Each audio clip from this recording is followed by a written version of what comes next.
Hello అందరికీ ముందుగా happy Akshaya Tritiya అండి. సో మా పూజ అయితే ఇప్పుడే కంప్లీట్ అయ్యింది.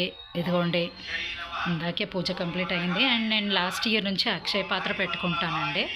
సో నేనైతే ఇలా పెడతాను అక్షయ పాత్ర. ఇదిగోండి, అదే సేమ్ లాస్ట్ ఇయర్ పెట్టిందే పసుపు నీళ్ళతో క్లీన్ చేసి ఇలా పెట్టేస్తానండి. ఇదిగోండి, శ్రీమణి రాసుకొని అమ్మవారికి ఇష్టమైనవన్నీ మంగళకార్యమైన వస్తువులన్నీ వేసి పెడతాను.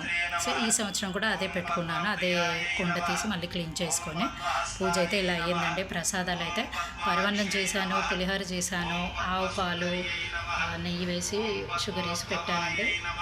ఇదిగోండి, ఇలా జరిగిందండి మా పూజ అయితే. అండ్ కుబేరు కొంచెం కూడా పెడతాను, ఇంతకుముందే చెప్పాను నేను. కుబేరు కొంచెం కూడా వాళ్ళకి మళ్ళీ పెట్టాను క్లీన్ చేసి. సో ఇదండి మా అక్షయ తృతీయ పూజ అయితే అయిపోయింది. మామూలుగానే చేసుకున్నాం.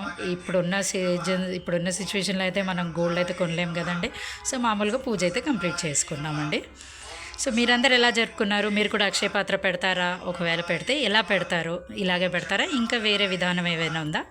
కామెంట్ సెక్షన్లో చెప్పండి. Bye, thank you.